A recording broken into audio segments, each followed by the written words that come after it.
नमस्ते दोस्तों, मैं रश्मि त्रिवेदी स्वागत करती हूँ आप सबका हमारे चैनल पिटारा हिंदी कहानियों का में।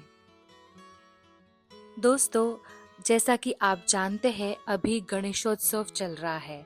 हर घर में गणेश जी की स्थापना हुई है और लोग धूमधाम से इस उत्सव को मना रहे हैं।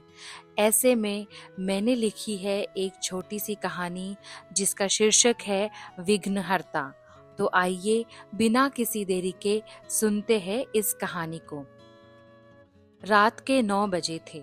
आरती अपने घर के ड्राइंग रूम में रखे सोफे के पास जमीन पर बैठी थी। उसकी आंखों में आंसू थे। आंसुओं से भरी हुई आंखों से वो अपने घर के मंदिर में रखी गणेश जी की मूर्ति को देख रही थी। हर साल अपने पूरे परिवार के साथ मिलकर कितनी धूमधाम से वो गणेशोत्सव मनाती थी। इस बार भी उसने गणेश जी की स्थापना तो की थी, मगर घर में उत्सव जैसा कुछ भी नहीं था। आरती के पति आलोक पिछले कई दिनों से हॉस्पिटल में भर्ती थे। कोरोना की दूसरी लहर ने पूरे शहर में कोहराम मचा रखा था, जिससे आलोक भी अपने आप को संक्रमित होने से बचा न सके थे। पहले तो घर पर ही इलाज चला। एक रात अचानक तबीयत ज्यादा बिगड़ गई। आरती उन्हें लेकर हॉस्पिटल गई, लेकिन लाख कोशिशों के बावजूद भी स्थिति बिगड़ती ही जा रही थी। अंत में डॉक्टरों ने भी कह दिया प्लाज्मा थेरेपी से ही जान बच सकती है। फिर खोज शुरू हुई प्लाज्मा डोनर की। आरती ने अपना पूरा जोर लगा दिया डोनर को ढूंढने में, लेकिन हर तरफ से निराशा ही उसके हाथ लगी।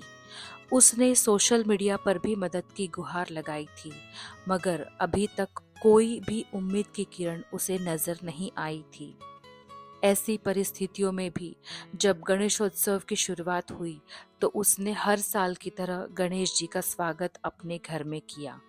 बेमन से ही सही, मगर उसने गणपति बाप्पा के आगमन में कोई कसर नहीं छोड़ी थी।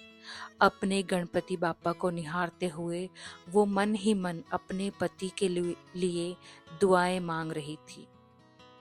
तभी उसके मोबाइल पर एक कॉल आया। किसी गणेश नाम के युवक का फोन था। आरती की आंखें जो रो रो कर सूज गई थी, उस युवक की बात सुनकर चमक उठी।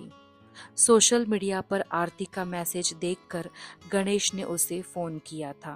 दरअसल गणेश मुंबई का रहने वाला था और कुछ ही दिनों पहले वो भी कोरोना से ग्रसित था।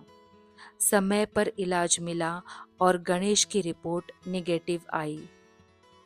जब उसने आरती का मैसेज देखा तो उसे लगा इस संकट की घड़ी में किसी के काम आ जाऊं तो इससे बड़ा पुण्य का काम क्या होगा। लॉकडाउन की वजह से यातायात सेवाएं बंद थी। उसने मुंबई से नागपुर के लिए एक टैक्सी बुक की। दूसरे दिन ही दोपहर तक वो उस हॉस्पिटल में जा पहुंचा जहां आलोक भर्ती कराया गया था। गणेश के प्लाज्मा डोनेशन से आलोक की जान बच गई। आरती उस दिन हॉस्पिटल के बाहर जब गणेश से मिली तो उसने आगे बढ़कर उसके पांव छू लिए। गणेश ने कहा, अरे दीदी, आप यहाँ क्या कर रही है?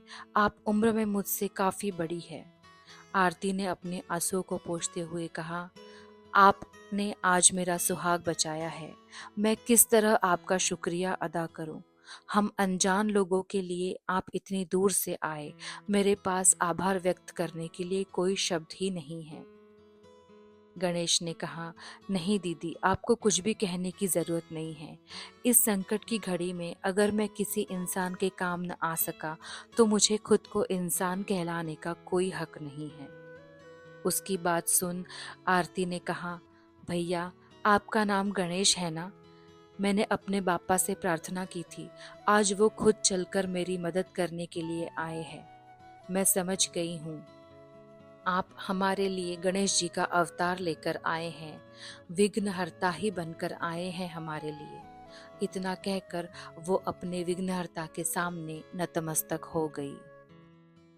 विषम परिस्थितियों के बाद भी आरती की अपने बाप्पा पर जो श्रद्धा थी, उसे कभी कम नहीं होने दिया था। शायद इसीलिए बाप्पा खुद चलकर उसकी सहायता के लिए आए थे। दोस्तों, हम नहीं जानते कि भगवान कब किस रूप में आकर हमारी मदद कर दें। इसीलिए हमें सिर्फ अपना कर्म करना चाहिए, बाकी सब कुछ उस ईश्वर पर छोड़ देना चाहिए। इसी संदेश के साथ मैं समाप्त करती हूँ अपनी कहानी विघ्नहर्ता। दोस्तों, आज के लिए बस इतना ही।